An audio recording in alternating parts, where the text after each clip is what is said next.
Guerre, affrontement, conflit ou disputes tarifaires, comment qualifier ce dans quoi Donald Trump nous a embarqués de force depuis son entrée au pouvoir? Avec Victor Enriquez, Jacinthe Varel, Maude Goyer et P.L. Cloutier, c'est parti pour 30 minutes de débat.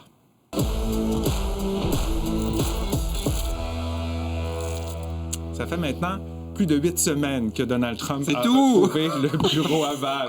Oui, PL. 8 semaines, même si t'as l'impression que ça fait 3 ans.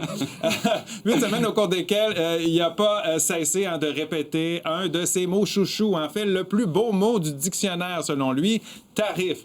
C'est le mot que le président américain se sert, en fait, à toutes les sauces, entre autres, là, et surtout pour mettre de la pression sur le Canada afin d'obtenir des concessions et renforcer en même temps la puissance économique des États-Unis. Si en début d'année, le terme était peut-être peu familier pour bien des gens, il fait maintenant partie de notre quotidien à tous.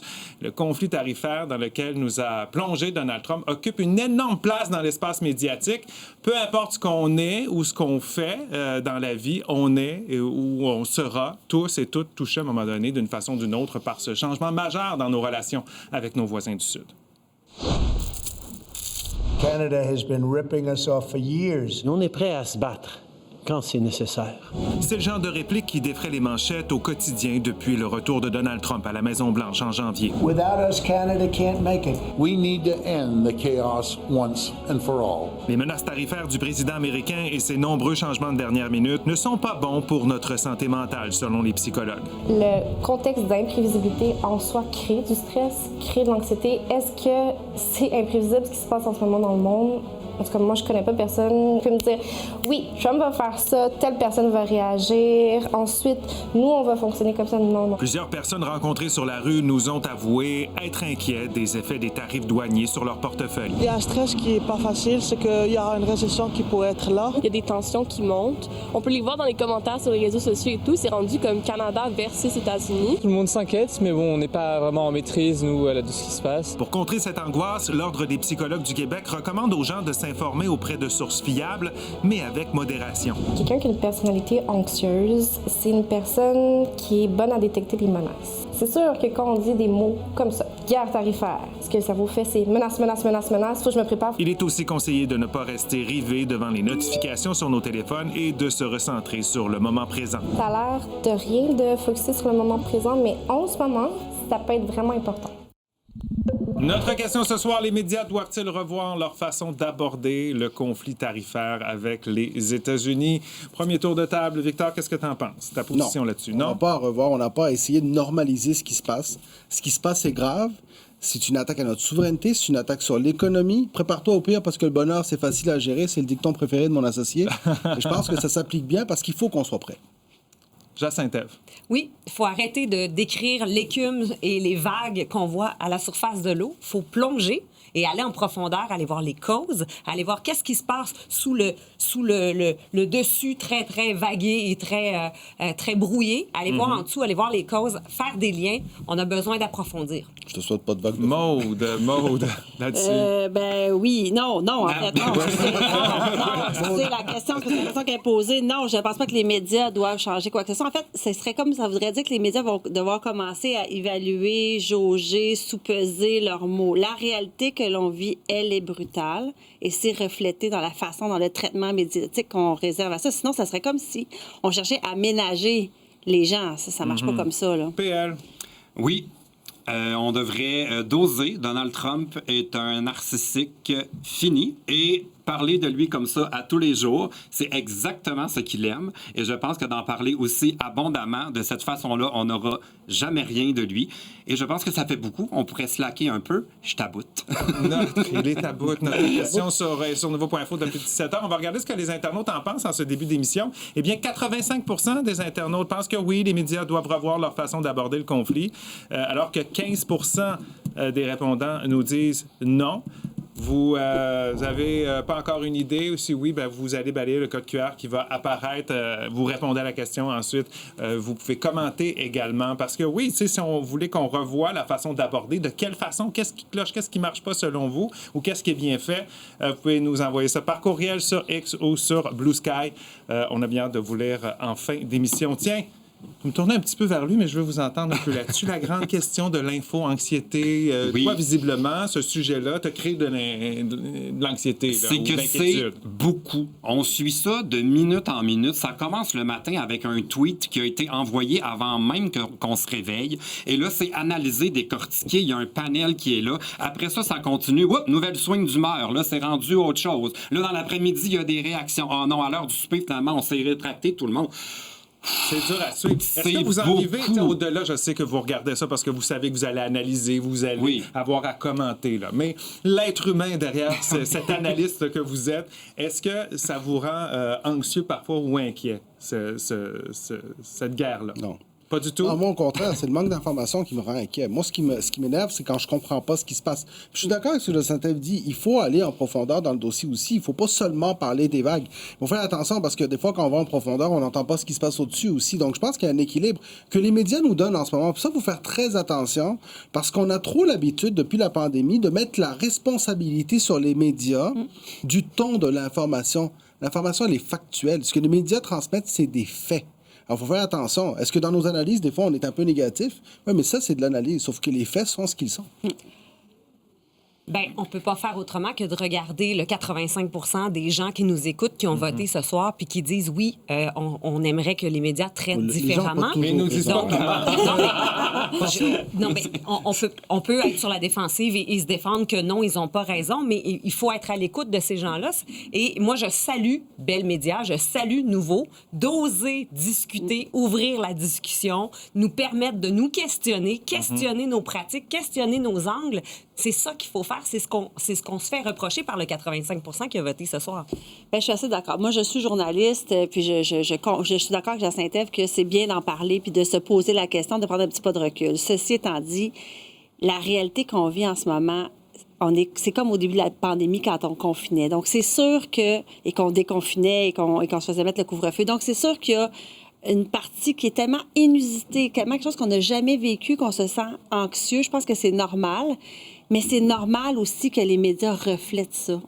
C'est quelque chose d'inusité, donc mais c'est sur ça la se fréquence, traduit. Je trouve que l'anxiété... Oui, Évidemment, mais on peut les pas enjeux commencer parce que PL, gros. si on commence à se dire, OK, on va slacker, comme on dit, OK, on va essayer d'en faire moins ou de changer les mots.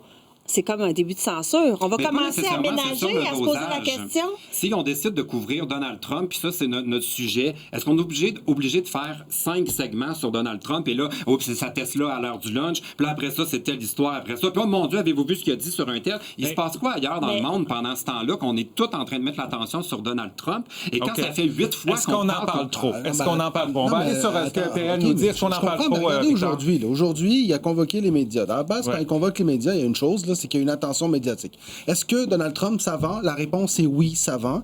Et ce que ça fait, c'est que les gens s'y intéressent. Là, à un moment donné, il y a une question de consommation aussi. Là. Mais on ne peut pas s'intéresser à ce qu'on ne nous montre pas. Non, mais, évidemment, si on nous rappelle toujours la même chose. Mais c'est là le problème, PL, c'est qu'à un moment donné, tu ne peux pas ne pas montrer ce qui se passe.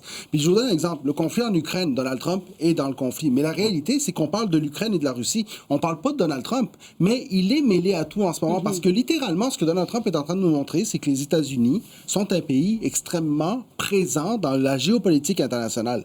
Et qu'on aime ou qu'on n'aime pas, la démonstration qu'il fait en ce moment, c'est que quand il prend des décisions, ça a des conséquences partout sur la planète. Alors, je comprends l'espèce d'anxiété que ça crée, puis à un moment donné, fermez-la, la télévision. Arrêtez d'écouter si ça ne vous fait pas du bien. Mais les médias n'ont pas à contrôler l'information qui sort et qui est diffusée. Donc, c'est tu dis c'est à la personne, au citoyen de jauger, selon son anxiété, la quantité d'informations qui peut entrer dans sa vie par jour. Fait que peut-être pas... J'ai l'impression, je t'écoute, puis je me dis, OK, lui, il a l'air d'être vraiment branché sur l'information en continu toute la journée. J'en écoute beaucoup, évidemment, mais c'est le phénomène de, par exemple, là, il y a une tempête de neige qui s'en vient. Préparez-vous, il y a une tempête qui s'en vient. Oups, après la pause, on rappelle, parce que là, la boucle d'informations recommence. La tempête de neige, ça fait 2 fois qu'il me parle de la tempête de neige. Il y a comme une exagération des nouvelles à force de les réentendre. Et souvent, il y a une petite subtilité qui s'ajoute, mais c'est sur le fond, c'est la même nouvelle. Donc là, c'est sûr qu'à un moment donné, il y a ce qu'on a un build-up, là, si on veut, qui peut être stressant. Oui, mais tu peux te retirer. Disent dans ce cas-là, si on se sent comme ça, de doser un peu et de contrôler notre consommation. Faudrait-je dose. Mais je trouve que, oui, c'est ça, je trouve que tu peux te retirer aussi. Puis je trouve que si on regarde un média, bien, on peut quand même... Il y a des analyses, il y a du commentaires, il y a un peu de tout aussi, surtout si on change de chaîne, de médias, de médium. Mais on est très réactif. Hein? Donc, il y a une nouvelle ou il y a un mouvement, on présente aux téléspectateurs, aux auditeurs ou aux lecteurs dans les journaux, on présente le mouvement, on est très réactif, mais on n'explique pas les liens, on va pas tant que ça en profondeur. C'est-à-dire, par exemple, la perspective de Donald Trump, on la place souvent dans une perspective d'attaque envers le Canada, mais jamais on va parler de sa perspective comme président des États-Unis, d'une perspective de politique intérieure. Donc, de la perspective des Américains, des États-Unis, comment les décisions de Donald Trump affectent les Américains, qu'est-ce qu'il essaie de faire dans son économie. Faut qu'on n'en parle pas, ça. Yves Boisvert le fait dans la presse depuis 1 an, et ça fait 1 an qu'il est aux États-Unis, il le fait 4 fois par semaine là, dans la presse. Vraiment très bien. Mais c'est parce que la réalité aussi, c'est que je comprends tout ça. Puis si tu veux avoir ça, il y a un accès extraordinaire à des médias américains à travers Internet qui vont te permettre de voir ce que ça représente pour eux.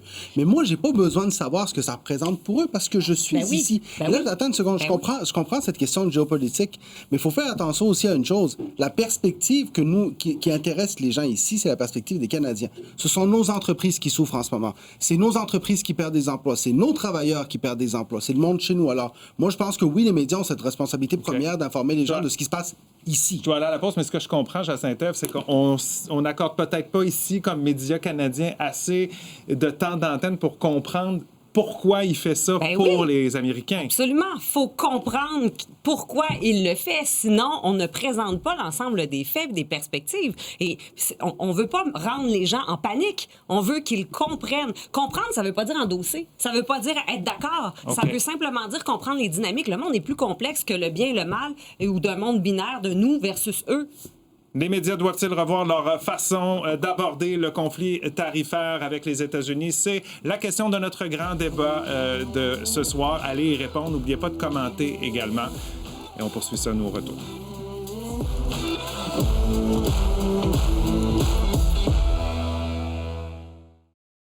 On est de retour au débatteur. Je vous rappelle notre question ce soir. Les médias doivent-ils revoir leur façon d'aborder le conflit tarifaire avec les États-Unis? Conflit qui perdure puis qui nous fait vivre toutes sortes d'émotions de jour en jour. Allez répondre à la question. N'oubliez pas de commenter également. Et je vais faire un petit rappel à nos débatteurs. Vous avez accès à votre interrupteur. Vous pouvez vous en servir. Ne vous gênez surtout pas là-dessus. Pas tarifé, non. La semaine dernière, c'est un peu une discussion qu'on a eue pendant une pause et un peu en ondes qui a amené ce sujet-là. Il y avait la question, puis je me souviens que tu avais dit en ondes, non, mais c'est pas une guerre tarifaire. Le mot guerre, on sait que les termes qui sont utilisés pour décrire ce conflit-là, ça peut stresser. On entend des psychologues dire oui, ça peut créer une certaine anxiété. La semaine dernière, tu disais que c'est pas une guerre. Est-ce que tu tiens encore ce point-là? Oui, absolument, parce qu'une guerre, c'est plusieurs actions concertées qui visent à affaiblir une autre économie de façon durable. Donc, en ce moment, on est dans une escalade tarifaire de toute façon parce qu'on a embarqué dedans et ça, on ne l'explique pas assez, qu'on a décidé, nous, au Canada, d'imposer aux Canadiens et aux entreprises canadiennes nos propres tarifs. C'est important de l'expliquer pour comprendre qu'en ce moment, on se tire nous-mêmes dans le pied en réponse au fait que Donald Trump se tire lui-même dans le pied. Donc, il y a ça. Et l'utilisation des mots, c'est lourd de sens. Utiliser le mot guerre en ce moment plutôt que... Vas-y. Peut-être qu'on a besoin de batterie. I will use economic force to annex Canada. Je vais utiliser la force économique pour annexer le Canada. Dixit Donald Trump. J'ai pas besoin d'autre chose que ça pour savoir que c'est un acte guerrier, une tentative d'annexion, une attaque sur la souveraineté nationale par le biais d'intervention. Oui, mais on n'a pas besoin de faire de la surenchère. On n'a pas besoin de rentrer dans cette dynamique-là. Non, mais on n'a pas besoin d'entrer dans on dit qu'il est clownesque, on dit qu'il est une caricature de lui-même. On disait que c'est une joke au début, mais ça n'est pas. Ça semble plus... C'est que je pense que les mots sont importants. Puis c'est vrai que les médias viennent décrire une réalité. Tu sais, un média, là, quand j'ai été chef de pupitre au Journal de Montréal pendant 5 ans, je faisais des titres. Mais que ce soit les manchettes à la radio, à la télé, dans les journaux, il faut que ça soit accrocheur aussi. Les nouvelles, l'actualité, ça suscite des émotions, des réactions, des sensations, c'est normal. Et c'est un peu voulu aussi qu'on arrive avec des termes qui sont accrocheurs parce que la nouvelle, on veut qu'elle soit entendue, on veut qu'elle soit lue. C'est ça un peu le but. Et c'est de trouver, puis si je peux en ajouter, c'est de trouver un lieu commun avec un mot que tout le monde, en même temps, en entendant ce mot-là, va savoir de quoi on parle, puis qu'on n'est pas rendu dans un autre dossier, mais on est dans ce dossier-là. J'ai fait une petite recherche comme féminicide, comme racisme systémique, comme harcèlement de rue, comme distanciation sociale ou physique, ou être en présentiel, la guerre commerciale, la guerre tarifaire, tout le monde sait ce que ça veut dire, donc c'est un terme qui est utilisé et qui va rester, selon moi. Sur la surenchère des mots et le langage guerrier, là, aller au front, la contre-attaque, tout ça, je blâme pas les médias pour ça, parce que c'est utilisé par tout le monde en ce moment, qui est impliqué de près ou de loin, les patrons d'entreprise, les gens des syndicats, tout le monde, il y a un petit peu d'exagération, mais il faut quand même aller voir les titres qu'on met quand on met les extraits en ligne sur YouTube et ailleurs. C'est des citations qui sont complètement exagérées. Il y a une réelle tentation du clickbait sur la thématique. Toi, c'est ce que tu dénonces un peu. Et oui, et puis c'est malsain, parce que là, ça nourrit cette espèce de climat qui en rajoute une couche sur une situation qui est déjà tendue. Mais est-ce que tu appliques ça dans les médias traditionnels? Moi, j'ai pas l'impression que le clickbait est tant dans les médias traditionnels. Oui, toutes les mises en ligne que je vois des grands réseaux, dont nous autres, dont toutes les autres, qui utilisent des plateformes comme TikTok ou YouTube. Évidemment que la première seconde du TikTok, c'est une déclaration complètement exagérée pour revenir là. Il y a des outils qui amplifient un peu ces réalités. C'est sûr que si on... Puis je suis d'accord là-dessus. Si on consomme seulement des titres, c'est sûr qu'à un moment donné, on va se retrouver... Le monde a une vie, là. Il faut aller au-delà du titre. Ils sont occupés, ils passent vite. Tu sais, on parlait de... C'est vrai qu'en ce moment, on est dans une espèce de surinformation. On a trop d'informations. Depuis l'apparition des réseaux sociaux, on reçoit trop d'informations comme être humain. Mais il faut qu'on apprenne à la gérer, cette information-là, puis à la trier. Parce qu'à un moment donné, on ne peut pas demander aux médias de diminuer le niveau d'information qu'on nous envoie. Je vais aller finir de tout ça. On n'a pas trop d'informations. On a trop de la même information. Est-ce qu'on a expliqué la dynamique canado-américaine dans le contexte mondial? Est-ce qu'on regarde le monde multipolaire, les liens avec la Chine? Est-ce qu'on parle des tarifs qu'on a imposés à la Chine et les contre-tarifs que la Chine nous a imposés et les liens dans la géopolitique? Mais dans l'ensemble de la couverture médiatique, tu vas retrouver ce genre d'informations-là. Oui, Moi, je trouve que oui. C'est pas tout le monde. C'est parce qu'on peut pas mettre non plus toute l'information partout. À un moment donné, c'est ça aussi. Les gens ont le choix de l'information. Moi, je regarde ce que tu dis. Je lis sur les liens entre la Russie, la Chine, les liens entre Donald Trump et la Russie, les liens entre la Chine puis l'Europe. C'est comment la Chine nous traite. T'as entièrement raison.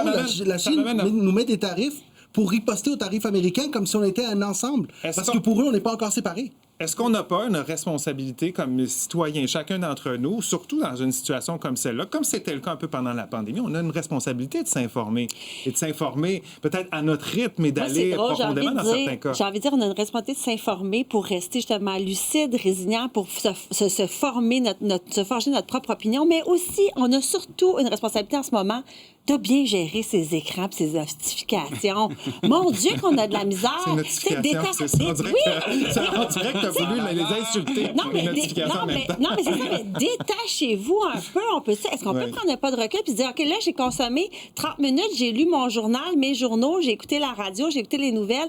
Ça suffit, je tire la plug, comme on dit. Mais parce qu'à un moment donné, au travers de nos fils d'actualité sur les applications. Fais d'autres choses. Là, tu tombes un peu dans la chambre d'écho que nous apportent les réseaux sociaux. Je vais aller à un commentaire, justement, qu'on a reçu peut-être via les réseaux sociaux ce soir. Denis qui nous dit, je pense que oui, donc à notre question, est-ce que les médias doivent revoir leur façon de parler du conflit, qu'il faut à tout prix éviter les discours polarisants et arrêter de traiter le président américain de fou. Il faut aussi éviter de surenchérir et aggraver la situation, ce qui devient anxiogène. Alors, c'est le commentaire de Denis. On s'arrête quelques minutes, le temps d'une pause, au retour d'autres commentaires, puis on verra également si l'aiguille a bougé ce soir.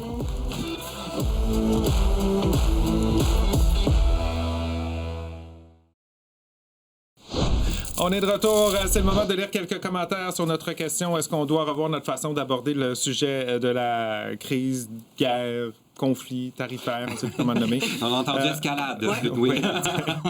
On regarde les guerres tarifaires pour le moment. Patrick qui nous dit, je pense que oui, il faut revoir ça parce que ça fait 1 mois et demi et on dirait que ça fait 1 an, j'ai peur de me désintéresser. Tiens, retenons ça. Désintéresser.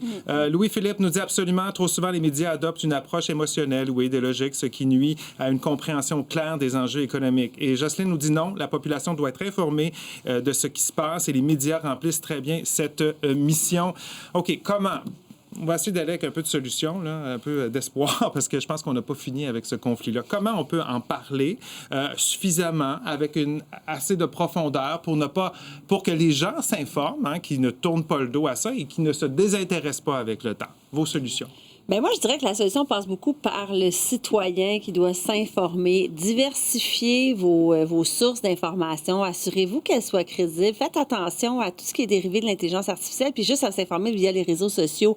On peut avoir une espèce de fil d'information qu'on se crée nous-mêmes avec des médias internationaux, comme Jacinthe disait tout à l'heure, tu sais, français, américains, canadiens, québécois. Et il y a du commentaire, mais il y en a de l'analyse. Il y en a de la très bonne, mais il faut aussi se faire un devoir de bien fouiller. Oui, PL?